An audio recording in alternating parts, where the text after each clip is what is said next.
Assalamualaikum warahmatullahi wabarakatuh. Selamat datang kembali di channel Keramat Horor. Kali ini saya akan menceritakan sebuah urban legend, yaitu Dalan Randu Agung, yang konon di tempat tersebut ada kampung pocongnya.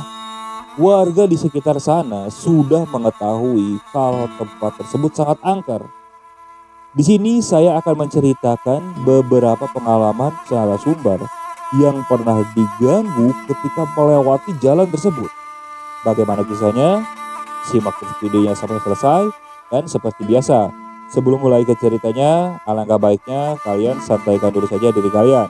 Siapkan kopi, siapkan cemilan supaya saat mendengarkan lebih santai. Kalau sudah, kita mulai saja ke ceritanya.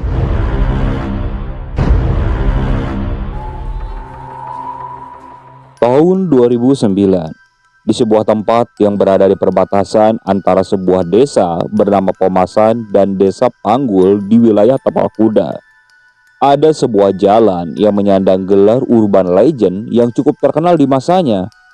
Jalan tersebut bernama Dalan Randu Agung atau Jalan Randu Besar. Pemberian nama pada jalan tersebut tak lepas dari banyaknya pohon randu yang berjejer dari kanan dan kiri jalan sepanjang 800 meter.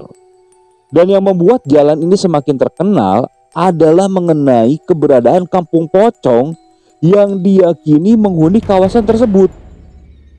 Dan sepanjang jalan ini hanya disediakan satu lampu penerangan, tepatnya di tikungan di mana ada sebuah pohon randu yang ukurannya paling besar di antara pohon randu lainnya.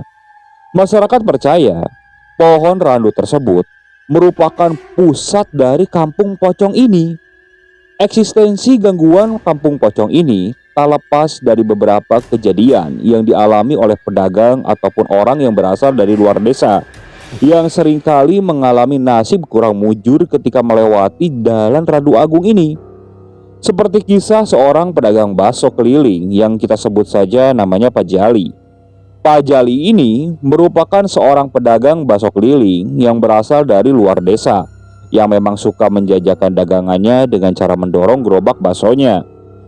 Beliau seringkali sampai di desa Pomasan pada sore hari, dan biasanya dagangan Pak Jali ini sudah habis di desa Pomasan, karena penduduk desa sudah menunggu untuk menyantap bakso Pak Jali yang terkenal enak dan murah meriah.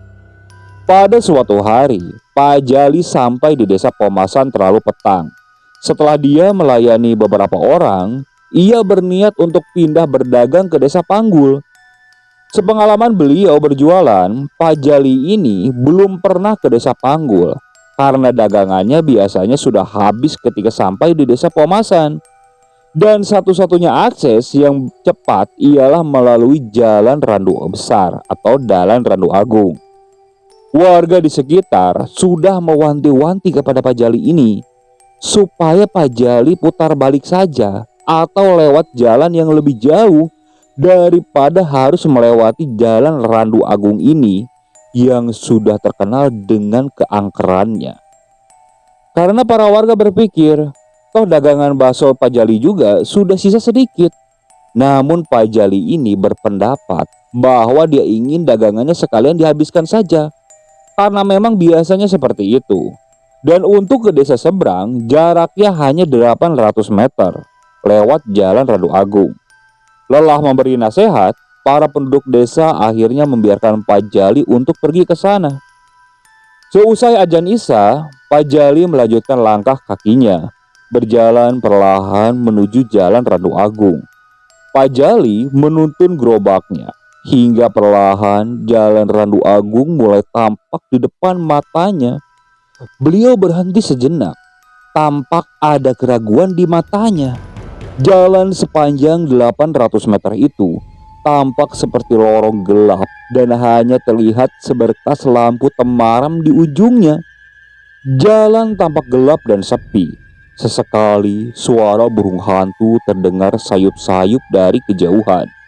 Untuk menghibur diri atau melepas rasa takutnya, sesekali ia memukul kentongan baksonya sambil ia bersiul. Ya paling tidak agar beliau ini tidak merasa sendirian.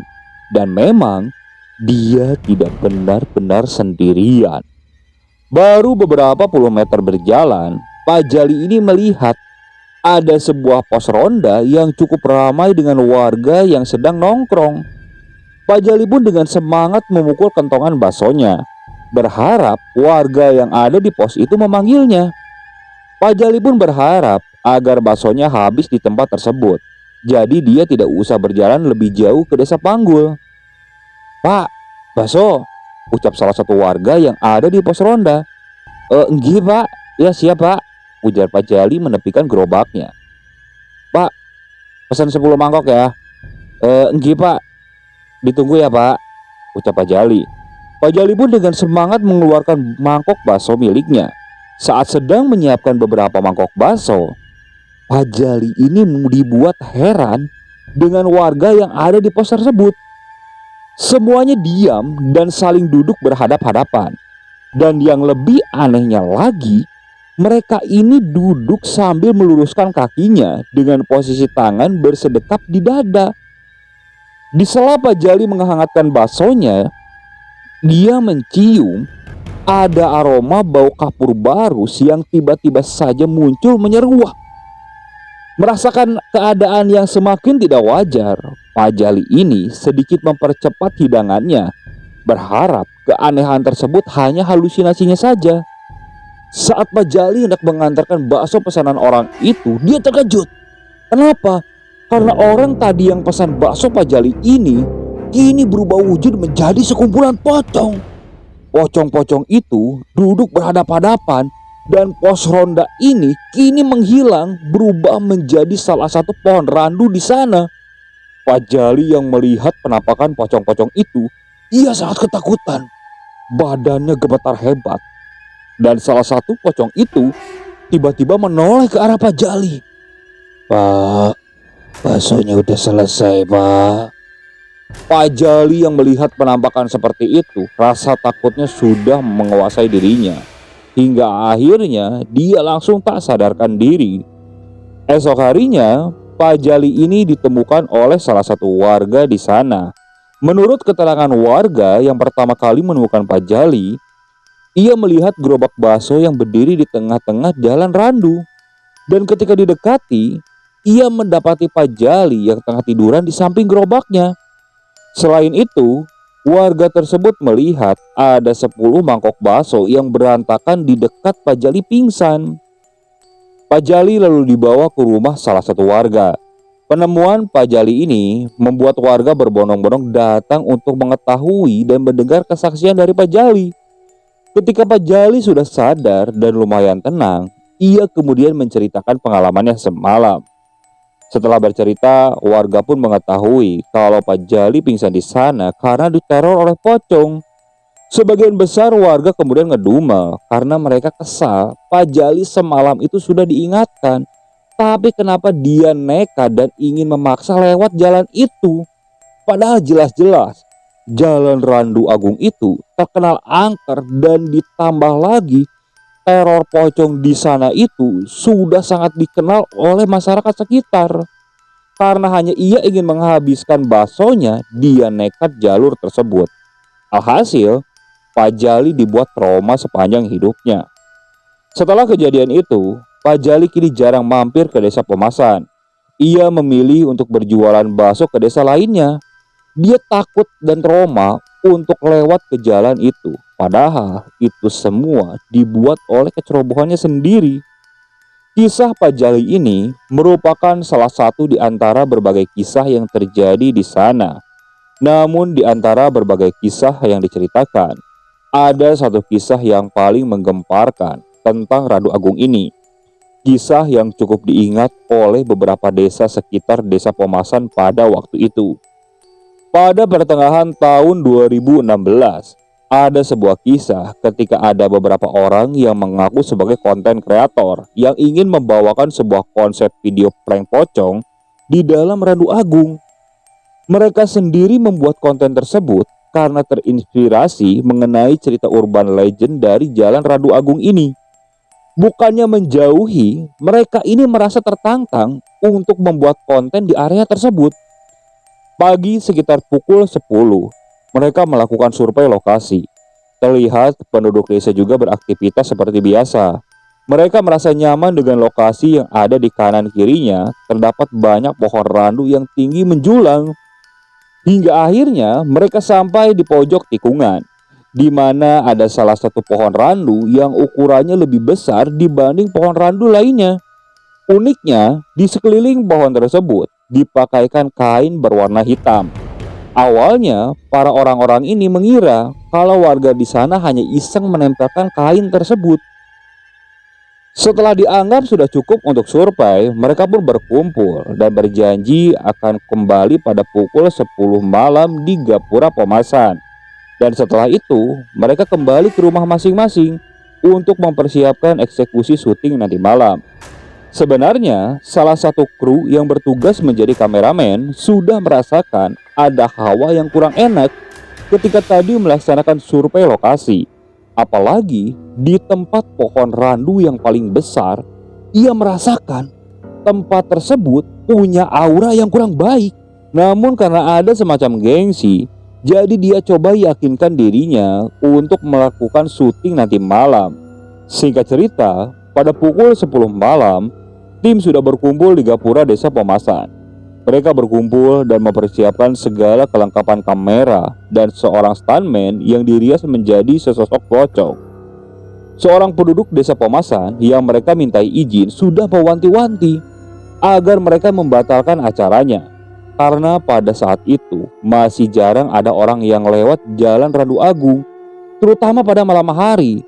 Yang ada acara mereka nantinya gagal dan takutnya ada kejadian apa-apa. Namun karena ada rasa penasaran dengan urban legend tersebut dan ada semacam penghasilan tambahan bila mana hal ini dilakukan, beberapa orang itu pun nekat melakukan syuting di tempat tersebut. Mereka juga sudah menyiapkan beberapa orang sukarelawan agar pura-pura lewat di jalan tersebut ataupun lari dan pingsan ketika ditakut-takuti oleh pocong palsu ini. Sebelum dilakukan syuting, seorang kameramen, pocong palsu, dan salah seorang sukarelawan mereka melakukan jalan kaki dari ujung jalan sampai ke ujung jalan lainnya, kemudian kembali ke lokasi awal. Prosesi ini mereka sebut sebagai ritual adaptasi, agar nantinya proses ketika dilaksanakan acara prank ini bisa berjalan dengan lancar. Dalam perjalanan itu, sang kameramen menyalakan kameranya. Adegan dimulai dengan merekam si pocong stuntman dan salah satu orang bayaran tadi. Awalnya mereka masih saling mengobrol santai, berkenalan dengan sekali melempar canda untuk mencairkan suasana.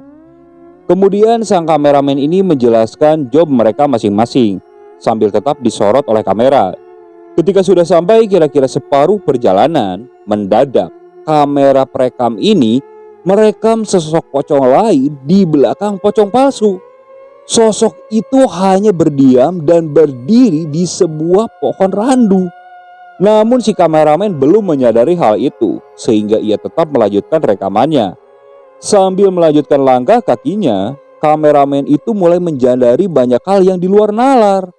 Mulai dari hawa yang semakin panas, suara serangga malam yang tiba-tiba hening, sehingga ada suara benda jatuh berukuran besar yang terdengar seperti beberapa kali.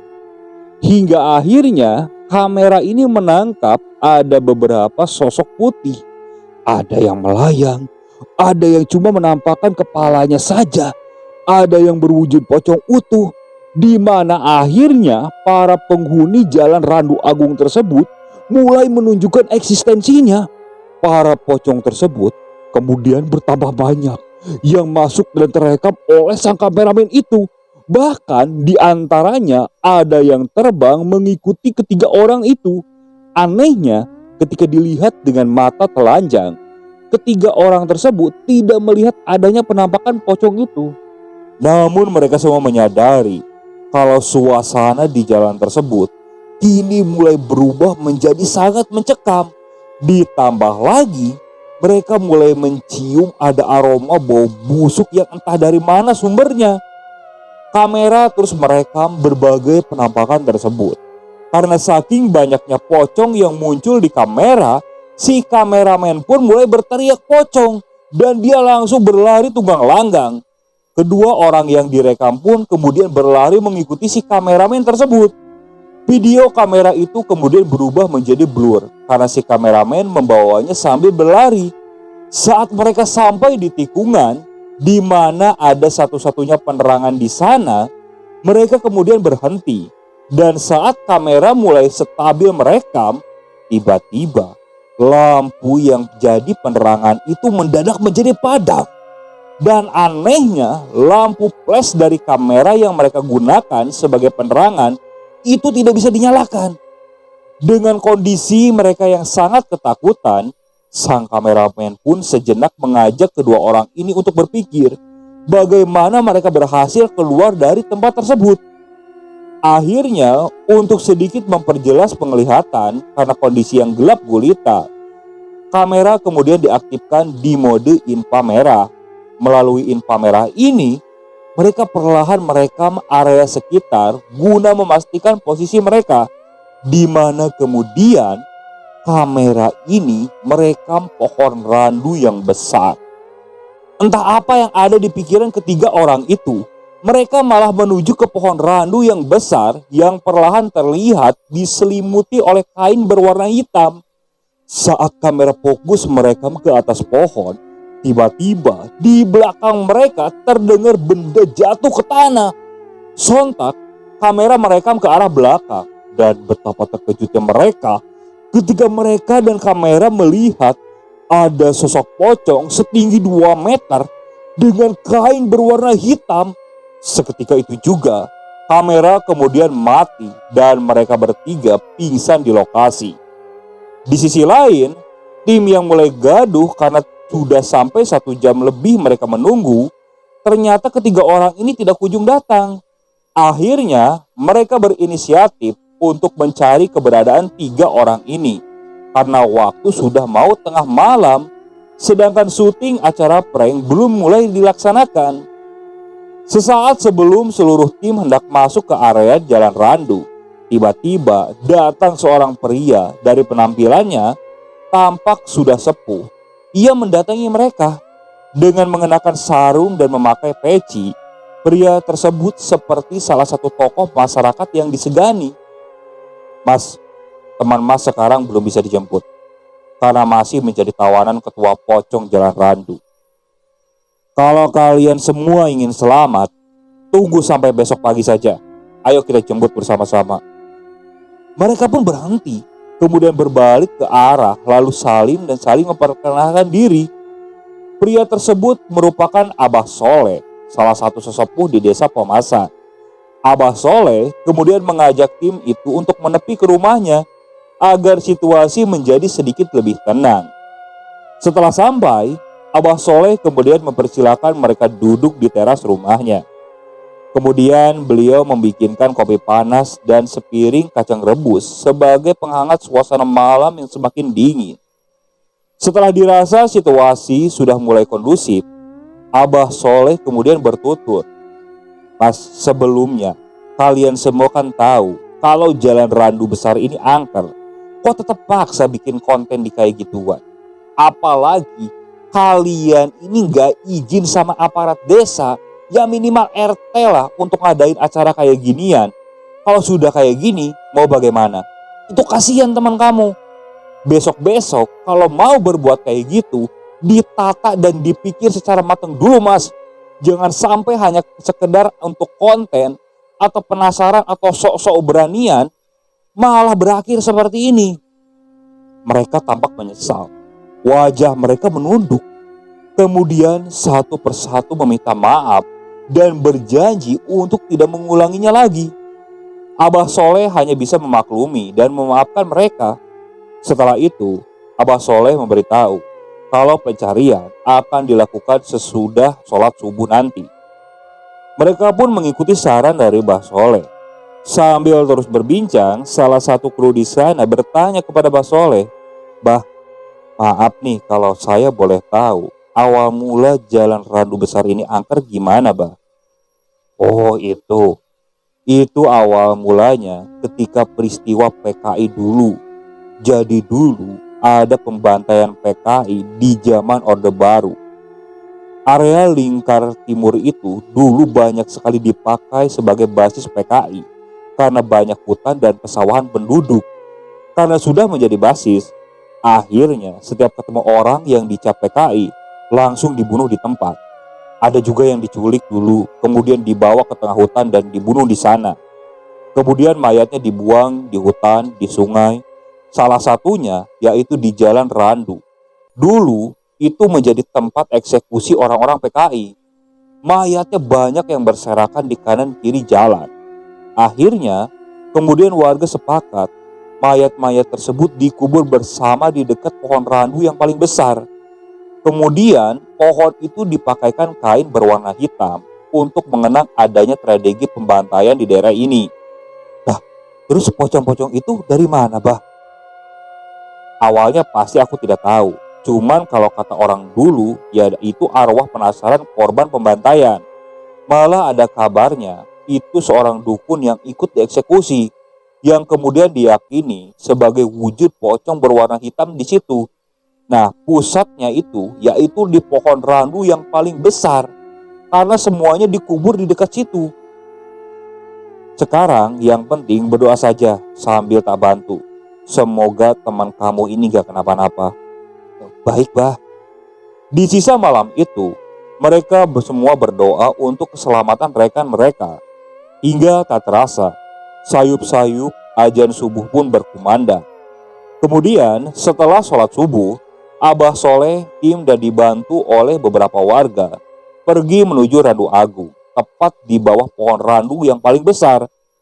Sesampainya di sana, mereka dibuat tercengang ketika ketiga orang tersebut terbaring berjajar dengan posisi tangannya bersedekap tanpa menggunakan busana sehelai pun, persis layaknya orang yang sudah meninggal. Cepat kasih selimut, kemudian segera diantar ke rumahku, ucap Soleh. Mereka pun kemudian membawa ketiga temannya ini dengan satu mobil pick up untuk kemudian diantar ke rumah Abah Soleh. Sesampainya di rumah Abah Soleh, mereka dibaringkan sambil dibacakan doa-doa. Kemudian satu persatu wajah mereka dibasuh menggunakan air yang sudah didoai. Kemudian secara perlahan mereka bertiga akhirnya sadar, namun dengan kondisi kesadaran yang masih agak linglung. Sebab ketika ditanyai, ketiga orang tersebut hanya diam dan sesekali tertawa pelan, seperti terkena serangan batin. Namun Mbah Soleh menjamin bahwa mereka bisa sembuh asal tetap dibantu dengan mediasi berupa bacaan doa dan didampingi terutama ketika sendirian. Setelah itu, warga membawa kamera yang mereka gunakan tadi malam.